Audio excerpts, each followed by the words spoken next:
Dakle, večeras otvaramo temu koja je možda najveći zločin nad duhovnim i istorijskim identitetom srpskog naroda.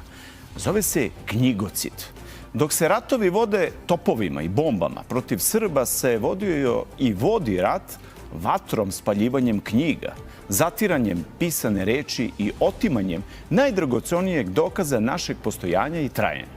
Naši zapisi završili su u tuđim arhivama naših rukopisa, u tamnicama Vatikana, naši spisi u privatnim kolekcijama, a Narodna biblioteka Srbije je bombardovana i spaljena ne jednom, nego više puta. 1914. godine austrougarske trupe spalile su Narodnu biblioteku u Beogradu. A zatim 6. aprila 1941. Nemačka Luftwaffe bombardovala je, do temelja uništila biblioteku na Kosančićevom vencu.